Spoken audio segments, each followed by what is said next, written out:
Welcome.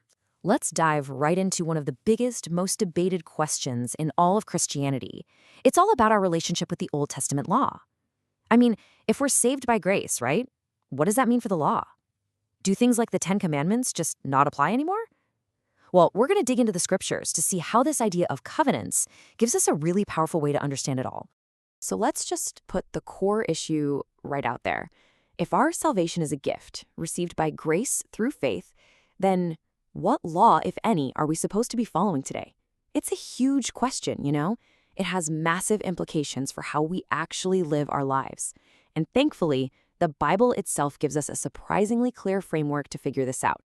Okay, so to get to the heart of this, we have to start with a foundational question. When the Bible uses the word law, is it always talking about the exact same thing? As you're about to see, making a distinction right here is the absolute first piece of the puzzle.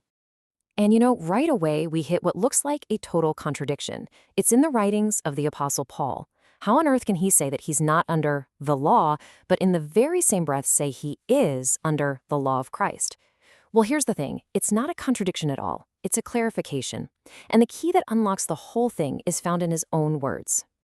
Just look at how carefully Paul phrases this. He explicitly says, I myself am not under the law.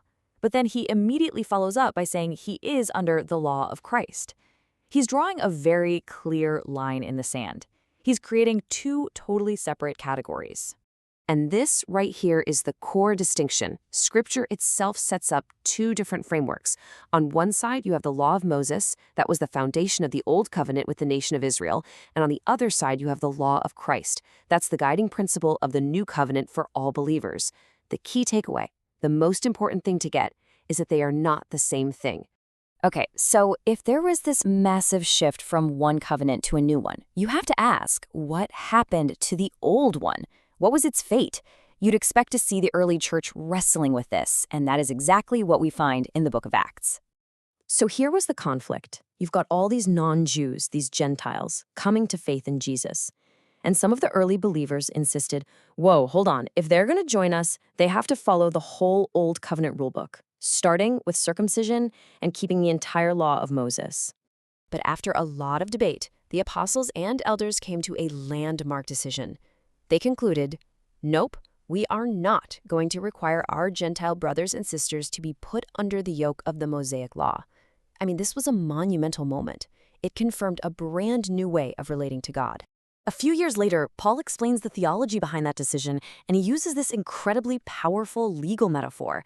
He says there was a certificate of debt, basically a list of charges against us, and it has been publicly canceled, nailed to the cross. But what exactly was this certificate of debt? Well, the original Greek word is chirographon. It literally means a handwritten record of debt, like an IOU. The source material identifies this as the law of Moses itself. Because no one could keep it perfectly, it basically functioned as a legal document that just listed all of our failures and condemned us. But Christ's death, that paid the debt in full. Now, this next part is a critical connection we just can't miss. Paul has just said this legal debt is canceled. And his very next word is therefore. Whenever you see a therefore in Scripture, you have to ask what it's there for. It connects the cause to the effect, so the debt is canceled. What's the effect? And boom, here's the direct result. Because that debt was nailed to the cross, Paul says no one gets to judge you on its specific rules anymore. Not on food, not on drink, not on festivals, and he explicitly includes the Sabbaths. He calls all of those things shadows. And the substance, the reality they were all pointing to has finally arrived, and it's Christ. This whole idea of the law being a single, canceled package brings us to a really interesting logical problem. It's a problem for anyone who wants to hold on to just certain parts of it, like, for instance, the Ten Commandments. So this leads to a pretty pointed question, doesn't it? If you're going to insist that the fourth commandment, the Sabbath, is still a binding law for Christians today, well, then on what basis are you ignoring the rest of the laws that came in that very same package? I mean, should we also be performing animal sacrifices, following the kosher dietary laws, observing all the yearly festivals and new moons? The point is, the law of Moses wasn't some kind of buffet where you could just pick and choose the parts you liked. It was presented as a complete all-or-nothing system. And this is exactly the point Paul was trying to make in his letter to the Galatians. His warning was crystal clear. He said, if you try to get right with God by keeping even one part of the old law, you put yourself under obligation to obey the entire thing. You just can't have it both ways. So, this raises a really obvious and important question that you might be thinking right now. If the entire Old Covenant was nailed to the cross, why do Christians still follow commands like do not murder or do not steal? And what makes the Sabbath command so different? And here is the absolute key. We follow those 9 moral commands not because they're written on the Old Covenant stone tablets, but because they are repeated and reaffirmed throughout the New Testament as part of the law of Christ. That's why they're binding on us.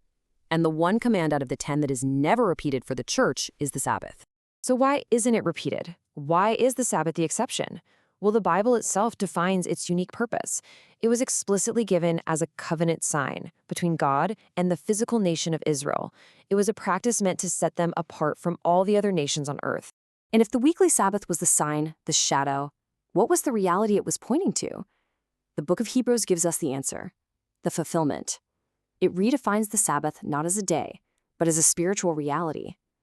The true Sabbath rest is the rest we find when we stop trying to earn our salvation through our own works and instead trust completely in the finished work of Christ. And this brings everything together into a final, practical understanding. We've essentially moved from an external command to an internal reality. This table really sums up the entire shift. We've moved from the law of Moses, which was the shadow and the sign for Israel, to the law of Christ, which is the substance and our true rest in Him. This means that for us today, observing a particular day is no longer a matter of divine command. It's become a matter of personal conscience and wisdom. But this explainer ends with an incredibly sober warning from Paul. He says that turning back to the law as a way to earn God's favor isn't a step up spiritually, it's actually a step away from the principle of grace. It's a severance from the sufficiency of what Christ has already done. And that leaves us with the final, ultimate question to really ponder. If we have the real thing, the substance, the person of Jesus Christ, who is our ultimate rest, why did we ever want to go back to living in the shadow?